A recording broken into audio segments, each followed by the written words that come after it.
All right, ladies and gentlemen, welcome back to a little bit more Age of Empires. This game, we're looking at Arena. We're looking at 1v1. I had to kind of calm it down from that last game because that's a lot to keep track of 6 people at once. It was insanity. But this game, we're going to chill out a little bit. We're looking at Teuton in the blue, playing as the Teutons, and Arcus, Sentisi, call him Arcus, in the red, playing as the Italians. I really couldn't help but click on this because I saw Teutons. Yeah, we're live. Can't really speed up. Just try to figure out what to talk about as these guys get up to feudal age and castle age and then start doing stuff, as I imagine nothing's really going to happen until then. Unless, and this is why I clicked on this video, unless, or not video, this replay, unless the Teutons do a feudal rush. Feudal rush into castle age, maybe Ford Castle, but like a tower rush, Teutons on Arena. We've seen it before in pro games. That's all I'm saying. So, yeah. Hopefully we get to see that. We're looking at around 1350, 1400 elo on these two guys. You know what? I don't actually know if this is ranked. I can't confirm if this is ranked or not. Let's just go ahead and say it is, and we'll probably be able to tell later on in the game if it is or not. We're going to be looking at ILTC time, worker efficiency, different strategies employed, build orders, etc. I mean, so far this is looking pretty normal, but like we're 3 minutes into the game, so, you know. Almost anybody can get this part right. There are other stuff, though, that is a little harder to get right. Arcus is going to go ahead and do a house wall. Okay, so we got a coward over here. So Arcus the coward, got it. Coward's in the red. And then, obviously, the goat, the legend himself, Teuton, in the blue, playing as the Teutons. The glorious MVP, VIP, goated civilization, the Teutons. I mean, you could do so many cool things with this Civ on Arena. You can do like a siege tower rush, drop Teutonic Knights in their base over the walls. Are you kidding me? That would be hilarious. Teutonic Knights are super slow moving heavy infantry units, but in siege towers, they move like the wind because siege towers move incredibly fast. And somehow they just don't get slowed down by these guys wearing like 475 pounds of armor. And that weight measurement, by the way, does translate into real in-game numbers, as you'll see if we see Teutonic Knights. That's really what I'm hoping and praying for here. I can't fast forward. It's live. I'm really hoping and praying that we see Teutonic Knights from the Teutons. I mean, again, that's why I clicked on it. Like, they're the coolest unit in the game. By far, easily. Especially when they get up to elite, they look so good. All right, stone mining camp from blue. Oh boy, we might see a castle early. Oh snap! I like the look of that. I do. So I'm gonna try to keep an eye on resources, uptimes, all this stuff. But this is definitely a very, very fast uptime from Teuton, whose scout is in danger. What do I track? Is it T? I know there's a button to track units.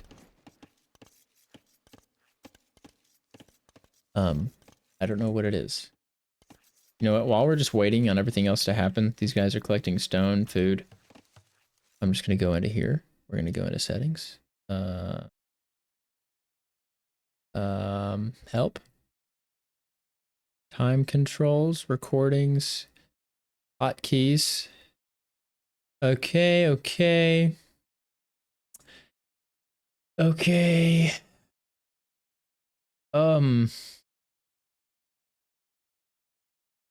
Selection. Okay, it's not gonna work. Whatever. So catch up to what we missed. Okay, villagers moving forward. Feudal age. Oh my gosh. We're gonna see towers. We're gonna see Teuton towers on Arena. I'm so happy. Okay, we're caught up to live. The reason I'm putting this back on play is because if we get to later in the game and someone calls GG, it will, if it's on this setting, it will actually speed up to the very end of the game. Even though we're caught up right now, we do have a spectator delay. So if the game finishes, it's gonna like move super fast past the spectator. Were they harvesting that fox? Also, why is there a barrel here? Okay. You may notice the HD graphics are not in. I personally don't like the look of them. I think it's too clean. I really like the look of this kind of messy, pixelated goop form. Teutonic Tower Rush on Arena. We're in Feudal Age. Santee C. Arcus. This guy's not even in Feudal yet. Now he's in Feudal. But what's he gonna do? He's gonna put a gate down. That is a fascinating gate. I mean, that's really just ingenious work. What was he thinking there? Oh, you know what? I bet he was thinking he could do it. Okay, no, you know what? That was actually really big brain. They still can't get in. I mean, now they're in. But you can maybe put the gate down from farther away since it's linear, since it's long like that. Okay, Blues did a good job of keeping his scout alive. I don't know why Arcus tried to take damage, or managed to take damage from his red scout. Because that's not good. This is really not good for Teuton either. He needs that thing to help out with anything that's going to happen to his villagers back here. How is he building it? That's a blacksmith. That was a town center. It's the same foundation layout. It's just smaller. And, excuse me, more towers coming in from Teuton. This is what we want to see. What is this, 8 villagers? So, okay, the Teutons normally you can garrison, I believe, 5 units into buildings, into towers. I want to say, don't quote me on that, but I know that the Teutons can garrison more than the normal amount. So that's the reason that the Teuton Tower Rush is particularly strong, is because they're able to garrison more units in those towers. They do more damage. And you can send more villagers up, which means you just get a stronger, faster tower rush. You can put the towers up way quicker.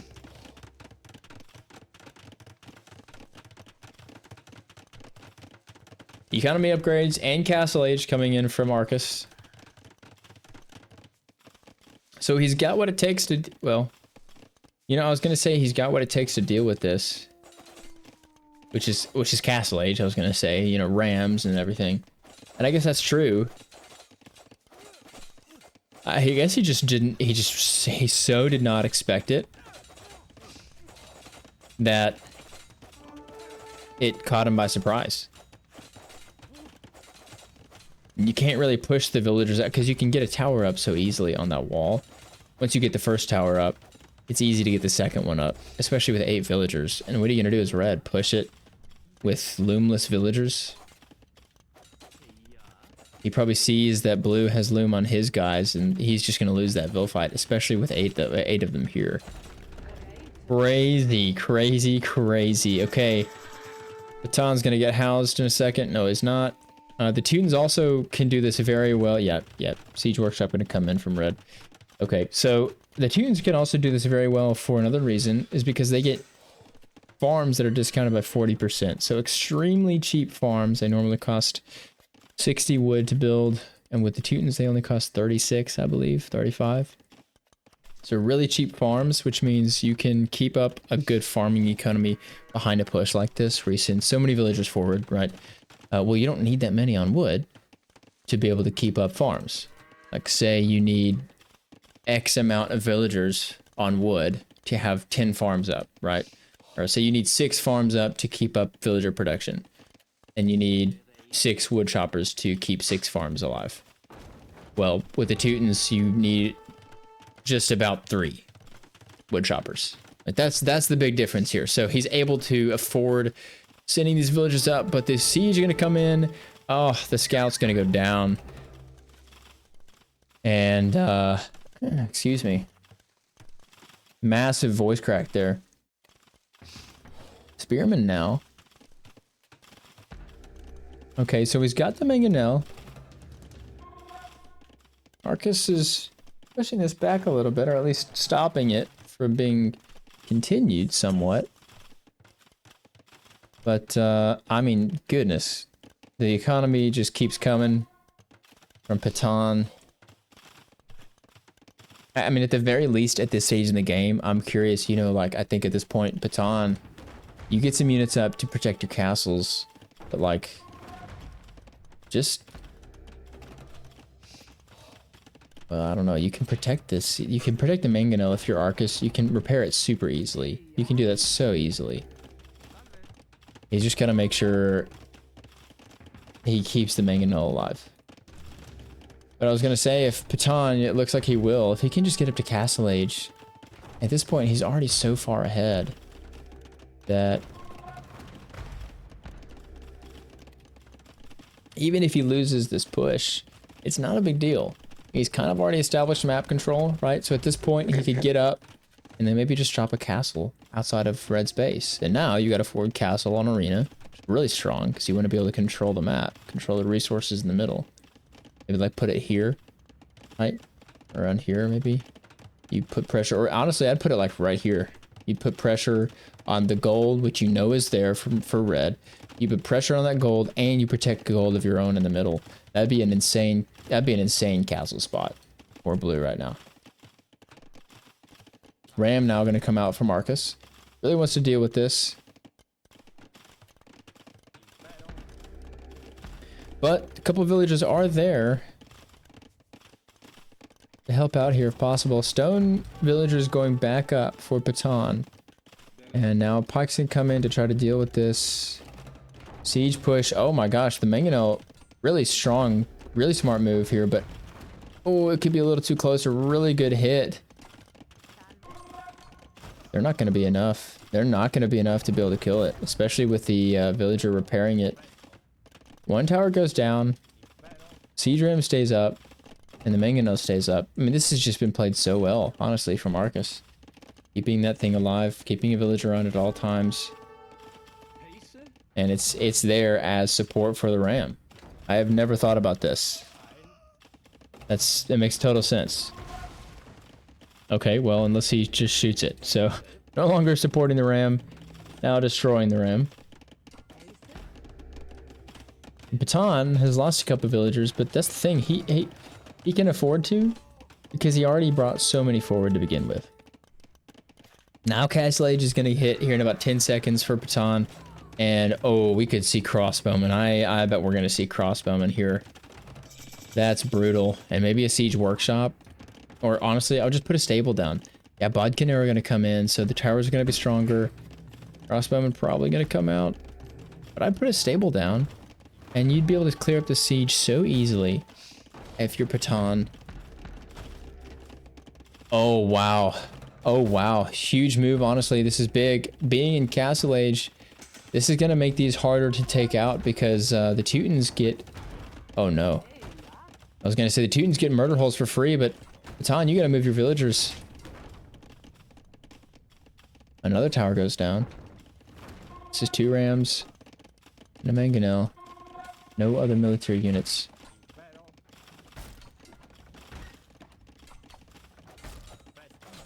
Villagers there.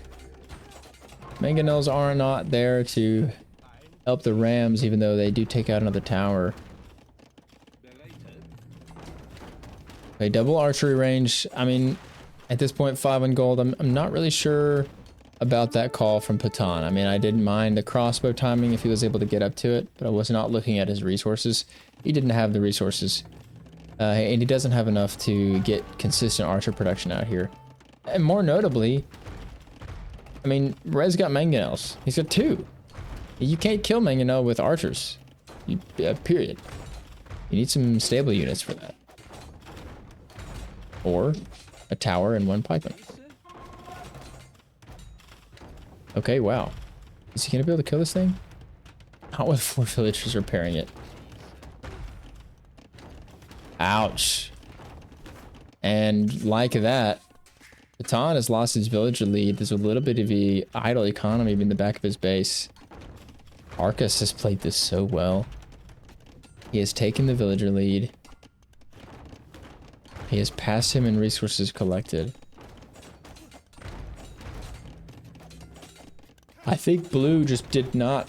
I mean, he didn't really put pressure on a wood line. He didn't really... I would have put a stable down and gotten a couple knights out in Castle Age immediately. And if you have a couple knights, you're dealing with these mangonels and the rams like it's nothing.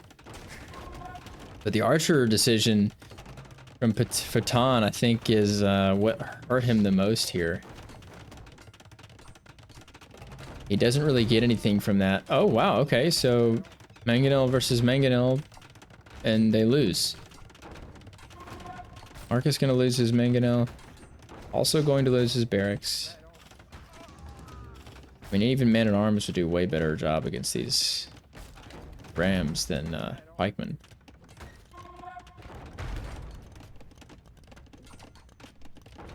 Arcus floating a lot of resources. He could make a lot of siege. Tons of wood and gold.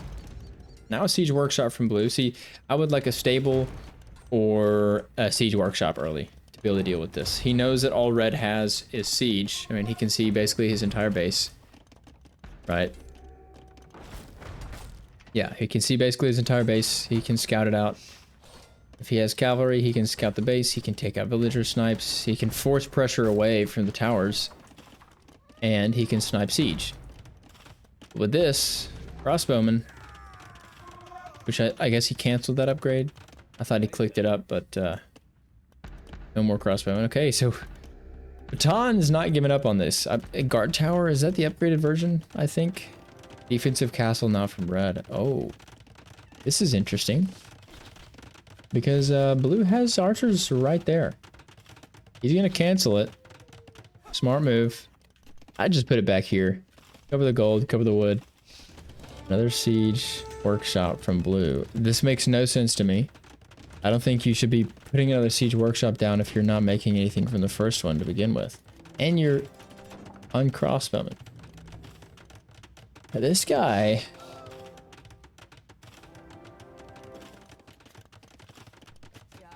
That guy's blowing my mind. He pulled more villagers up. He's now got 10 up here.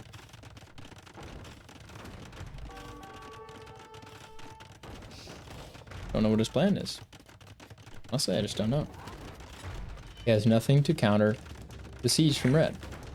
There's a mangonel finally. But I mean, what are you doing? You know, he needs a stable. He needs some knights out. Knights would have cleared this up so easily. And this guard tower is so strong with the amount of archers, the amount of arrows it fires. Sure. But I think at this point, blue's gonna have to start thinking about alternatives. Gonna put a second TC down. That's smart. If I were blue, I would buy up to a third TC. And I would boom here. But he's lost the score lead. And red has so many more villagers than him at this point.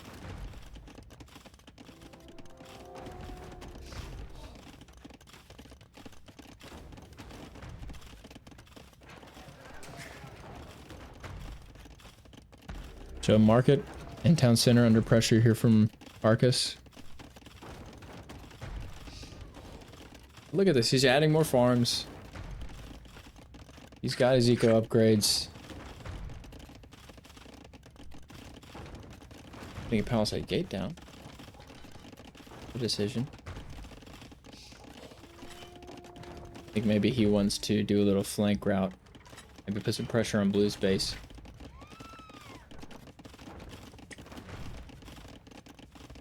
Okay, yeah, honestly, I don't know really what to think about this anymore.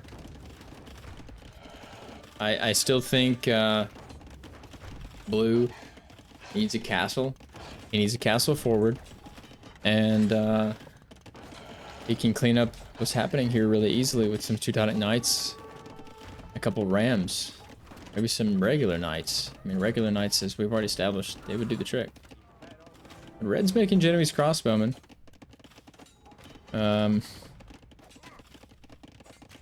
So I think I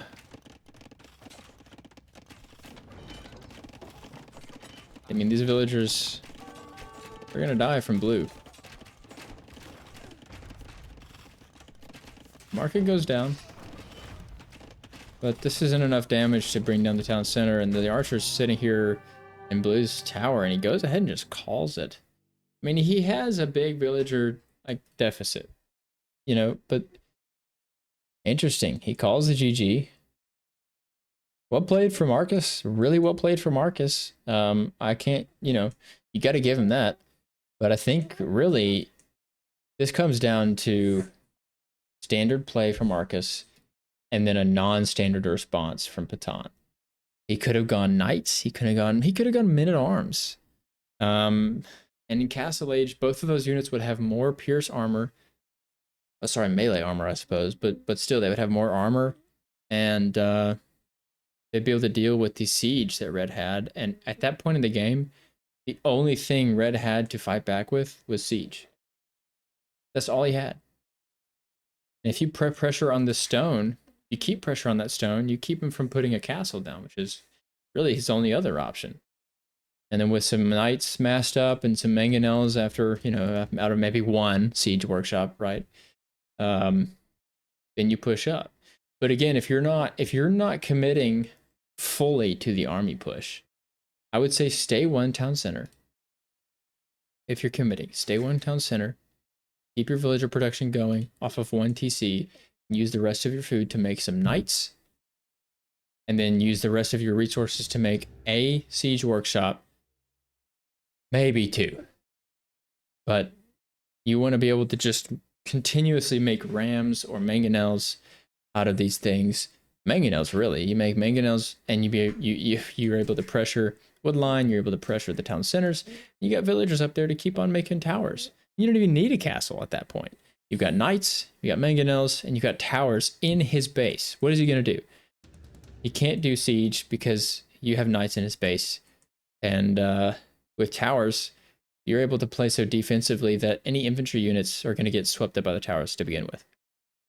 And since you have that forward pressure, Red doesn't get on the stone, he doesn't get a castle up, and he calls GG's. I'm going to be honest, that would have been the end of the game. If Blue had just gone with a standard response to Red's defensive response there.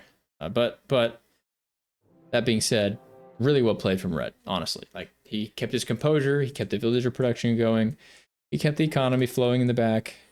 I mean, he got a second town center down to protect the stone, and then gets a castle up right next to it. And once his archers start coming out, I mean, Blue just has nothing in response. Really well played from Marcus. GG's.